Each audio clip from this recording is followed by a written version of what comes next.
right back. We'll be starting in about 30 seconds.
Welcome in. If you guys aren't familiar, my name is Caleb Schulke, and I'm the host of the Ascended podcast. Not only that, but I'm the founder of Ascend, the organization which strives to push young men and individuals into the top 1% by unlocking secrets that you were never designed to learn and leveraging technology like AI, which has now changed the playing field.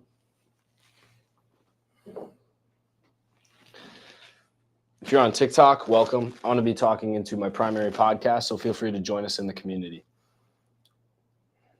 Let's begin.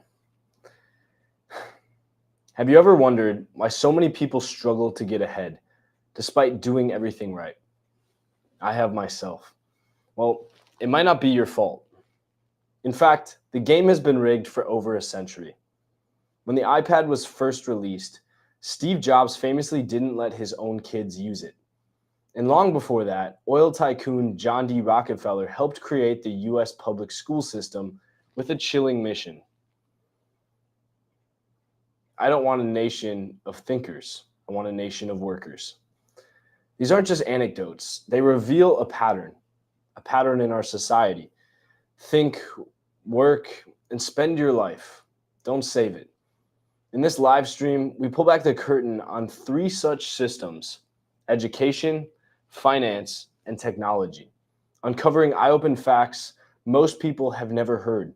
By the end, you'll see how these systems were built to keep you in line, and more importantly, what you guys can do to break free from them. We talked about this yesterday, but let's get into the real systems of education. Most of us assume school is here to make us smart and successful. The shocking truth is that modern public education was never intended to produce independent thinkers. Its origins trace back to 18th century Prussia, where schooling was designed to produce disciplined, obedient soldiers who would follow orders without question, not creative citizens. American reformer Horace Mann visited Prussia in the 1830s and was so impressed with this regimented model that he brought it to the United States. The results was a one-size-fits-all factory-style approach to school, a sharp turn away from the locally controlled, individualized education that early America had cherished. Remember, with the classrooms and the walking up to the board with chalk and the small, tight-knit communities? Yeah, we lost that. Industrialists like John D. Rockefeller eagerly backed this model. In 1902, Rockefeller founded the General Education Board, pouring the equivalent of $6 billion of today's money into standardized public schools. His oft-attributed quote about producing workers over thinkers underscores the main goal here, guys. Think about it. To churn out reliable employees, people that would just follow orders in a system, rather than entrepreneurs or visionaries. Many features of schooling today still reflect this 19th century factory design. And you have to ask, why? Standard curriculum as a concept and age-based grading can be an issue. Children are sorted by birth year, right? Whenever you were born, however old you are, stay within your class and taught the same material at the same pace, like parts on an assembly line. Kids that were gifted typically still had to stay at the same pace as those who weren't. There's little room for individual strengths or creativity. Memorization over critical thinking. The norm in classrooms is lecture, rote note-taking, regulating facts on tests, any of this stuff, standardized testing. Students become adept at passing exams, not excelling at them, not questioning, solving real-world problems that would change our trajectory. Authoritative, one right answer cultures. Teachers hold the authority and students learn early not to challenge what the textbooks ever say. When has that ever been productive in history? It just doesn't make sense. Instead, you want rote memorization of facts. You don't want questioning of sources. And we're taught that everything we were taught in history is the truth. Well, the second you start questioning that, that's when the fun begins. Life path programming. Schools implicitly teach us to get a diploma, get a job, and obey the rules. There's barely any education on personal finance, entrepreneurship, or just innovative thinking as a whole. And why is that? Who wants to stop you from that? Skills that actually create wealth and independence. As one student observantly put it, right? Our current teaching methods are essentially perpetuating complacency, not educating students with a purpose to be thinkers. Okay, so it's getting recognized. People understand that school isn't here to just help us excel. It's here to help us conform, which most of us have to. But again, that's easier than saying, well, 70% of you aren't going to result in anything. 29% might make something of yourselves and 1% will really change the world. Telling that to a child is very alarming, right? So no wonder, right, that over 12 plus years in the system, many graduate without practical life skills because of the system we have, or the mindset to really break out of the mold.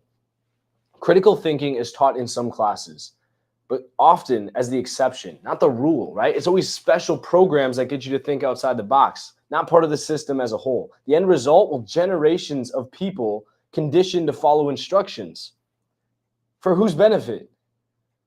Not the rule. The end result, generations of people just documented into this Prussian model that's been existing since the 1800s. Like we said, it was explicitly about producing dutiful workers, but more importantly, soldiers back in the day. And this is what our kids are going through. This is what you went through. You never thought twice about it. Well, I'm here to challenge that belief. I'm not here to disrupt the system necessarily. That's not my main goal. My main goal is education. But I want you guys to be thinking critically in a position you were never allowed to do before. You were never awake because they wanted you to stay asleep. As long as you only learn to memorize and to comply, you're playing by rules set over a century ago to keep you ordinary. And frankly, I don't like that. I'm not a fan of that. So we need to talk about the financial system. Why you can't seem to get ahead in anything you guys are doing. Move my water out of the way. If the education system, and I'm just going to be asking questions here, right? I'm not trying to do anything other than just make a point. If the education system molds you to be a compliant worker, the financial system ensures you stay dependent on the paycheck. Here's a crazy fact I'm going to give you guys. The United States' central banking system, the Federal Reserve, was literally conceived in secret by a handful of bankers. Read about it, guys. Jekyll Island. In November 1910, a group of elite financiers and politicians, including associates of J.P. Morgan and the Rockefellers, held a clandestine meeting at Jekyll Island Club in Georgia. Their utmost secrecy, they drafted a plan to remake the nation's banking system. This plan became the blueprint for the Federal Reserve, established in 1913. They even hid the meeting's existence for years.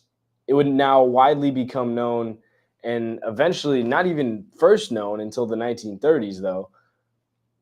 So why was it kept secret for 20 years? Well, because these men knew that average Americans distrusted the idea, I guess, of a central bank controlled by a big bank and big bankers. In other words, the foundations of our monetary system were laid by a small elite behind closed doors with their interests foremost. You guys know this. And I think the thing I need to say is that most of you, this isn't even new information for you, but why are you not doing anything about the fact that you understand this? Fast forward to today, and the average person is feeling the same fucking squeeze out of that system. Despite working harder and being more productive than ever, most people aren't financially better off than their parents or grandparents. It's, in fact, honestly, our spending power has gone down. Our grandparents had more spending power with their money than we did now. Consider that eye-opening. Let's talk about stagnant wages. After adjusting for inflation, the US wage has about the same purchasing power as 40 years ago. In real terms, middle-class earnings peaked in the 70s and have barely budged since. You might be getting pay raises in dollar amounts, sure, but those dollars don't buy more than they did decades ago. That's why most people, there's levels to this, right? Most of you guys are too ignorant to even understand how inflation works. And so you're thinking, well, raise my pay, right? 5%. Yeah, sure. Well, if that raises across the board, it really means nothing because companies will very quickly adjust to that. And you're screwed either way, right? So, yeah. Let's talk about the cost of living. Meanwhile, the costs of housing, education, healthcare have skyrocketed. This creates a vicious cycle where a decent salary often just covers the basics. As of 2024, roughly 65% of Americans live paycheck to paycheck, meaning 2/3 of the people in our country struggled to pay the bills if one check came late. Even among those earning over $100,000, many are still just making ends meet. Personal debt, credit cards, student loans, etc., is at historic highs because people must borrow to bridge the gap. Inflation is the silent thief. And honestly, here's the kicker, guys. The Federal Reserve intentionally aims for about 2% inflation each year as a policy. That comes from federalreserve.gov, so don't believe me. It doesn't sound like much, but even mild 2% inflation will cut the value of your money in half over 35 years, right? So if they inflate money by 2% a year, and I think a couple of years ago we were at 3 point something percent a year, then in 30 years, the spending power will be cut in half. So in other words, the system is designed so that cash savings lose value over time by default. If your income doesn't keep up, you're effectively getting poorer each year without noticing. Now, let me ask why this happens. Well, the people with money are parking it in assets like real estate. And if real estate, let's say you buy a house for a fixed rate at $300,000. Okay, so you have a loan now for $300,000, but you have the keys to the house. What happens when $300,000 is not worth, like a dollar isn't worth as much as it used to be? Well, $300,000 now, right, doesn't seem like as much. It'd be saying like a house in 1970 that you locked in for $50,000, and now you're looking today, that $50,000 doesn't look like shit. So if you already own the house and it's at a fixed rate, meaning it's not going to change over time, well, keeping the same keys to the house and making the value of money decrease means that the property you own essentially becomes worth less, and you can own the land, you can own the infrastructure, which is really about what's going on here. And you guys don't see that.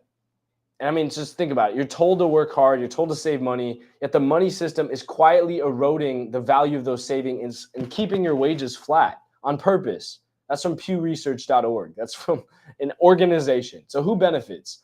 Debaters and asset owners, notably the government, which prints money to pay debts, and big investors. Who loses? Well, you guys, the everyday worker trying to preserve wealth. The intended purpose of the Fed, the Federal Reserve, was to stabilize the economy and prevent bank panics. Sure, right? That's the story we were all told. But as a side effect, and perhaps some argue the main feature, is that constant inflation and credit dependence kept people tied to the grind. You must keep working just to maintain the same standard of living with little chance to get ahead. As long as you're barely keeping up, you're not a threat to the status quo if you're just swimming above water. It's a sobering realization. The financial game is structured by institutions that really don't fucking care, that don't necessarily prioritize your prosperity. They want you to rent forever and not own, because owning means you can accumulate wealth fast in times of inflation, which is what we're in. That's why interest rates are staying high. It has nothing to do with banks. It's because they don't want you to own fucking property, and they'd instead own it and make money themselves. This doesn't mean you can't become financially free, but it explains why it's so hard. If you feel like running in place financially, that's exactly how the system likes you to be. Only by understanding these rules, guys, and then investing, right? Acquiring assets, rich dad, poor dad style, and creating value outside of the typical paycheck cycle can you start to win your game instead of theirs. Guys, in my personal opinion, I don't think inflation or interest rates on houses are going to go down anytime soon. Why? Because the banks like the fact that they can lend out money, and the people that already bought before any of this are paying down their houses faster. Interest rates are linked to inflation. If interest rates go up, inflation goes down, and vice versa. Okay, and they want to keep interest rates high to try to control inflation, right? But really, it's just because they want to preserve the value of assets that they already had and be able to pay them off quicker, right? So it's great if you already own a house, but for most people in the market trying to buy and been waiting for the last few years, you're kind of fucked. As education and money sets the trap, big tech and media spring it by hijacking your most precious resource, your attention. We live in the age of the attention economy, where companies literally keep you scrolling, right? They watching, clicking the new memes going on online, right? Just as long as possible. And they become extremely, extremely good at it. This isn't by accident or just how technology evolved. It was engineered intentionally, often with a cynical understanding of human psychology. Social media's addictive design can drive people apart in real life. And that's something, guys, we've all seen. Relationships, toxic behaviors, right? A false standard that we're comparing with, a fact that's not lost on tech leaders. They realize this. They just don't give a shit about fixing it. And they limit these technologies for their own families. The first social network to hit billions of users was Facebook. Sean Parker, Facebook's founding president, blew the whistle in 2017 about what the company was doing. The thought process, and this is his quote, the thought process that went into building these applications was all about how do we consume as much of your time and conscious attention as possible. Those aren't my words. It's literally right in front of you guys. I just said it. Parker confessed, this comes from CBS News, Facebook's team knew they were exploiting a quirk of your brain's chemistry. They're triggering dopamine on command, and they found the secret. Marketed as fun reels to send to your friends or posting a snap late at night, whatever it's going to be. Obviously, that's not the same company, but you know what I'm saying. This means we need to give you a little dopamine hit every once in a while. We need to throw that tung sour in there just to get you going. Because someone liked or commented on a photo or a post. It's a social validation feedback loop, guys. Exploiting a vulnerability, right, in human psychology. In plain terms, they studied how to get you hooked, and they did a damn good job at it. And then they built an app to do exactly that. Facebook didn't just spring out of nowhere. Human psychology was already pretty well understood, and then Facebook represented the perfect way to capture it. The inventors, the creators, it's me, right? It's Mark Zuckerberg. It's Kevin Systrom, Instagram. We understood this consciously, and we did it anyway. Except some of us use it for good, and arguably some of us use it for bad. That comes from CBS News. Again, information on that. Think about how powerful that is, you guys. The people who gave us Facebook and Instagram deliberately designed them to be addictive, much like casino designs or a slot machine or Fortnite or whatever it's going to be. Features like infinite scrolling where you just never hit the bottom of your reels, that's kind of like a slot machine, right? Autoplay videos and push notifications are all there to hijack your brain's reward system so you keep swiping and refreshing. Think about this view, guys. Imagine if the algorithm is like a slot machine, and you can keep pulling the lever, right? You can keep cranking the machine, right? But every time you crank the slot machine, you're paying money. So gambling's bad because you see the money leave your pocket right away. Well, social media, every time you're scrolling through a reel or another live stream or someone else's after this, because you guys have the attention span of a fucking goldfish, you're likely going to run out of energy eventually. And that's an hour, that's 2 hours of your time that you guys could have spent working inside of a productive community. I'm literally going to pay you guys money if you just click on the link in my bio. You don't have to pay for it, and you make money tonight. There's opportunities right in front of you guys, is what I'm saying. And I've proven that. Read the reviews. Check out systems like that. But you guys can't even realize that because you're so addicted to the loop. And then you claim, oh, at least I don't gamble. At least in gambling, you know what the cost of it is. You can see the money leaving your bank. In social media, that's the inverse because you're losing potential, and potential is infinite. Gambling is a defined amount of money, and honestly, probably over time it gets less, right? Because the value of a dollar goes down, but potential only goes up if you're working on yourself. And that's what they're trying to restrict. God. Okay. I think I'll go here. Yeah. The result, honestly, is just the average person spends at least 4 hours a day on their phone. That's the average person. And half of us don't even have phones. Much of it on social apps and news feeds, right? All the similar shit. Streaming platforms are similar. You ever wonder why recommended videos never end, or why you go to the next live stream after this and it never really stops? It's a race to the bottom of the brainstem, not the feed. And as one ex-Google ethicist, right? So Google actually has people that care about ethics, believe it or not. And they said a race to the bottom of the brainstem to get you using my product is what they're going for. The more of your attention they capture, the more ads they sell, and the more influence they wield. Stop spending your money on Facebook, Instagram, Google ads, because they don't really give a shit about you. I've tried doing all of those, right? But sure, they're effective because other people are there, but honestly, find other ways to own the infrastructure. That's what we teach you how to do in the Syndicate. Now, who's calling out people here? Well, ironically, many tech leaders themselves restrict their own kids from the tech they created.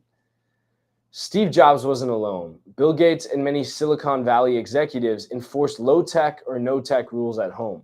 That comes from The Guardian. They send their children to Waldorf schools with no screens and set strict time limits. Ask yourself why. What do they know that the public doesn't?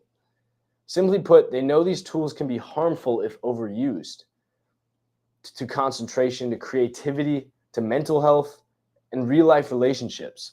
And so instead of fixing the systems with the people that have the money and the influence to do so, they said, well, this shit's fucked. I'm going to just protect my family, my kids, and not talk about it.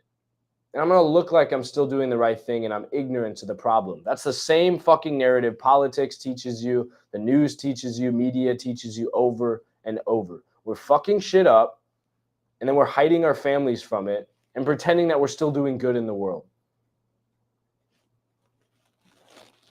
Don't hate the messenger, guys. By controlling your attention, tech giants effectively shape your behavior, what you buy, what you believe, how you spend your time. You ever catch yourself falling down that YouTube spiral, right? The rabbit hole, and checking your phone with just no aim. You just open it up, you go home screen, right? I check my Clash of Clans base. I'm right back off my phone. I go back to my phone, I check my Clash Royale stats, and then I get off my phone. And it's kind of just a repetitive cycle. That's the system working as intended, though. You think it's like a flaw in your brain. No, they've captured your attention perfectly. You're just the victim here. Every moment you give them is a moment you aren't building your dreams or questioning their narrative. It's yet another way the status quo keeps you busy and passive while they profit. That's got to be worth a like or two, guys. Let's talk about taking control and how we do it. So, ironic, he said, you're right, man. Ironic, we're seeing you on the phone.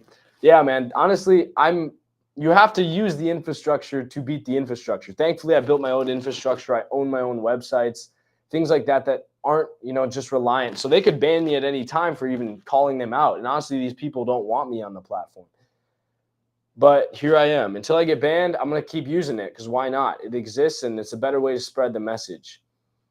So this might feel overwhelming. Like, is everything in life rigged against me? Well, the truth is, yes. No, I'm just kidding. These systems are deeply entrenched, but you're also not powerless against them. The first step is exactly what we're doing right now. We have to expose the hidden wiring. You have to take the red pill. And once you see the matrix, you can start to bend the rules or opt out of them entirely. And that's how you win, because you see financial moves 2 steps before they happen. You put your money in the market, right? Because nobody's talking about crypto right now, but historically, Bitcoin's hit an all-time high the year after it's halved every 4 years. And it halved in April of 2020, which means Bitcoin will hit an all-time high this year. Right now it's trending lower, right? But that's when the rich people are buying it. They're keeping you distracted by war, by politics, because that's exactly where you want to be, and not hearing news about the best investments. Well, the rich people are getting in. Buy Bitcoin, guys. Don't rely on school to teach you everything, or at least teach you the truth. Read books, seek mentors, learn skills on your own. Cultivate the critical thinking and creativity that formal education might have stifled. As Albert Einstein said, never confuse education with intelligence. Your brain is capable of so much once you start feeding it with the right knowledge and questioning old assumptions. The most growth I've experienced in my business came only when I started questioning the system. And you start to realize, okay, what's being put in your drinks, what's being put in your food, what's being put in the water itself, what's being put on social media, what's being taught to you in schools, it might all be lies. And once you start realizing that, you start actually thinking critically. That's the red pill. It has nothing to do with misogyny. It has nothing to do with challenging social norms. It just has to deal with, what if this isn't the truth? Is there benefit for the people that made the system to not give you the full truth, to withhold power from you? If you say I sound crazy, that not believing in that sounds crazier. So you have to get financially literate, basically, in a way that school never taught you. But break the cycle of living paycheck to paycheck. You need to educate yourself on how money actually works. Budgeting, investing, assets and liabilities, the effects of inflation. Even if they didn't teach it in school, there are countless resources today. Start a side hustle, guys. Invest in stocks. You can even just copy trade like investors. My dad actually owns a fund which just copy trades Nancy Pelosi. So he doesn't even touch his money. He makes a shit ton. He makes like 20% in a year because he just copies what Nancy Pelosi trades. There's so many easy ways to just copy the people that are doing this and making a lot of money. Even if they didn't teach it in school, there's just so many things you guys can do. The goal is to escape the trap of trading your time for money. If you guys are in the free community, if you're in the Syndicate, the newsletter I sent out today was talking about how time is just a construct, right? There should be 13 months in a year. It should be 28 days in a month. We know that Julius Caesar and Augustus put their months in, right? July and August. And otherwise it would have been January, really started when March was, which was springtime, when the year actually starts, because the world wakes up. It's springtime. We pushed them back to fit July and August in. And no wonder January seems like the cold, wintry months. Well, it's supposed to be the fucking end of the year. That's supposed to be December in January. January is supposed to be in March. So I guess it's technically supposed to be November. No wonder the system's broken, guys. You're not paying attention to how things are actually set up and how many systems are flawed on purpose. 24-hour time is right, guys. I will tell you that.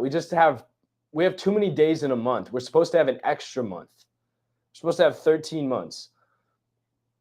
If you don't know that, then you don't know. Then how much do you think you do know, to be honest? Like, you're probably going to think I'm crazy or saying something wrong, but look at it. If you said you're not sure rich people are buying lots of Bitcoin, though, okay, then don't buy it. I'll tell you, I have a good idea of who made Bitcoin, and if I told you, you wouldn't like it. That's the same. I mean, Dan Pena has also said the same thing. He's a billionaire. He's definitely well connected with these people. But yeah, it's decentralized on purpose, and it's the biggest enemy of the system, right? Because when you buy Bitcoin, you're buying a system that isn't controlled by a central power or can be influenced by it.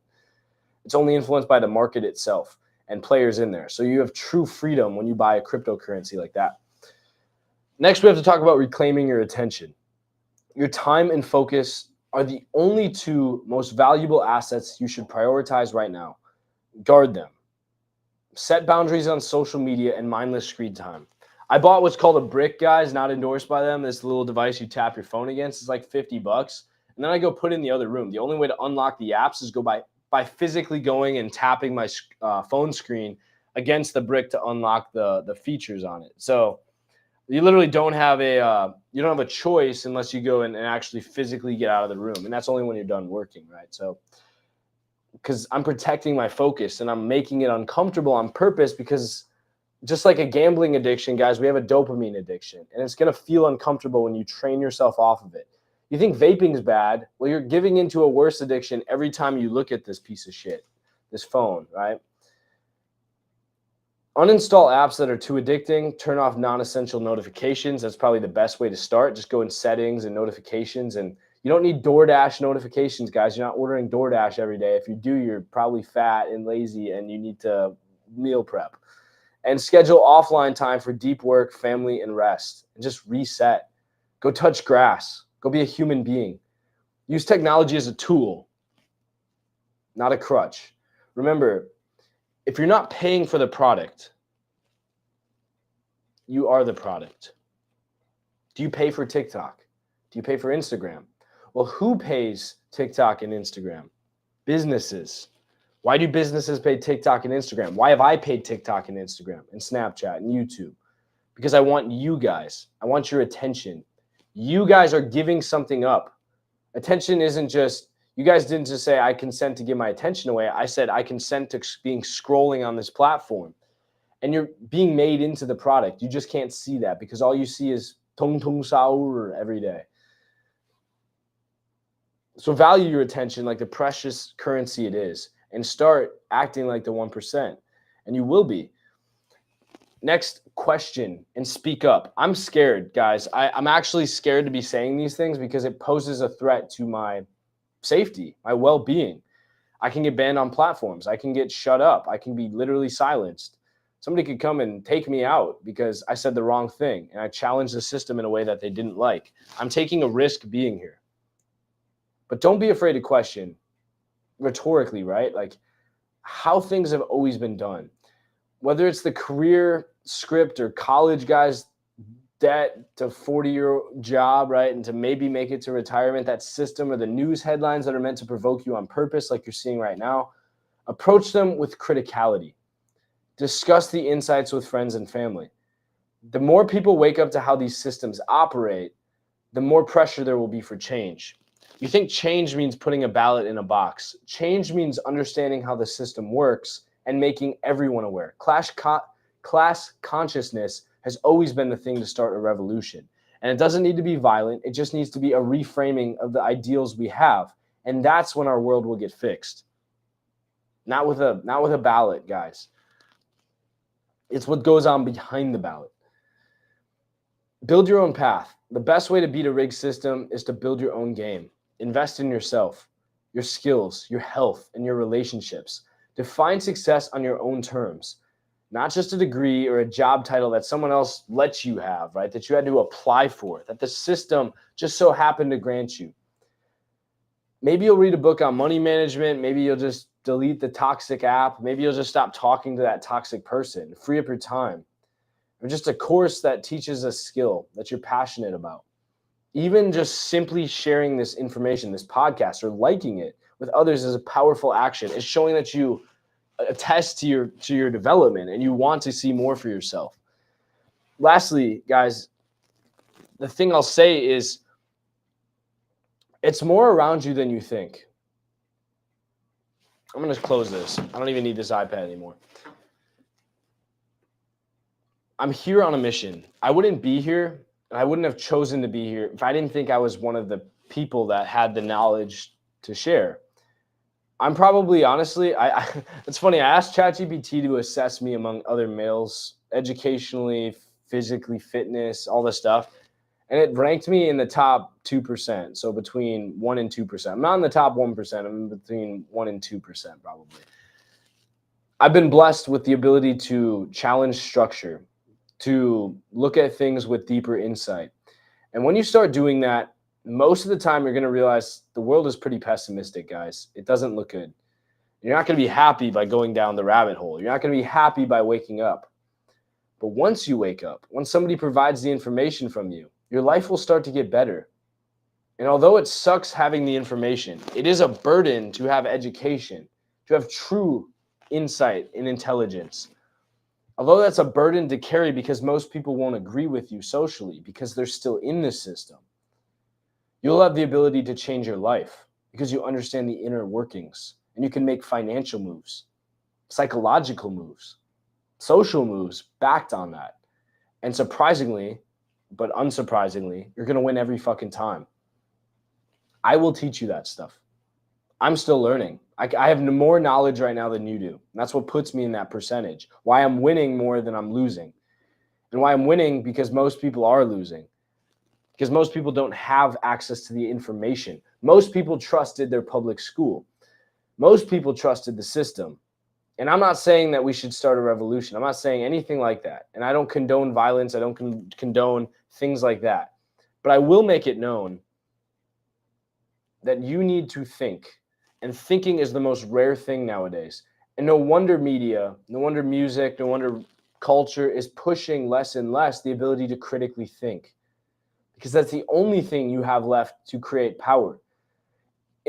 We're fighting an uphill battle as it is, and honestly, there's probably a 95% chance that nothing happens out of this, that we get nowhere. But I will take the 5% chance that I can have an impact, that you guys can actually change things, that we can actually gain consciousness because we actually care about it. And so I will say the only place I can safely provide this information is inside the community. The only place, because I own that infrastructure, because I can't get banned, and I don't risk losing the ability to put more of my message out into the community to help you guys. I understand, right? I'm here in the suit and tie, not the suit and tie, right? Just the shirt and tie. I look presentable, right? The perfect scammer look, don't I? But the real scammers are the people behind the screen, the people that made the software, the people that set this shit up. The old man watching you jerk your meat to Pornhub and understanding that he's trapping you in a dopamine loop and really doesn't give a shit about it. That's the enemy. The system. Challenge it. Challenge it the right way. Don't violently rebel. Challenge it appropriately. And think, because that's the only thing we have left. And guys, I don't want to beat the dead fucking horse. The horse is like ashes right now. It's not even like, it's a pulp. We have beaten this horse to a literal pulp with what I'm saying. But if you don't wake up, if you don't change things, the same people are going to keep winning. And it's not going to be a surprise. And you're going to say, wow, well, why is the system getting worse? Why is inequality spreading? Because you let it. Because you are making the problem worse by knowing that there's a way to fix it and not taking action on it. And you don't want to hold yourself accountable because our society, run by the same groups, have encouraged a lack of accountability in dating, in relationships, in partnerships. Divorce rates are up. Cheating is more common. Reliability is less promoted. And so the only chance you have at changing your life, and therefore everything around it changing, is getting the proper knowledge and insight. And that only comes from a source that you can trust. That wasn't one that was set up 150 years ago to train soldiers. It comes from modern day thinkers, modern day philosophers. And if you guys identify it anyway with that, then I will see you on the backside of this. Click the link in any of the bios attached to any of the social medias you're watching on. TikTok, Instagram, Rumble, YouTube, whatever it is. And I'll see you guys in the short form. I'll see you guys in the clips.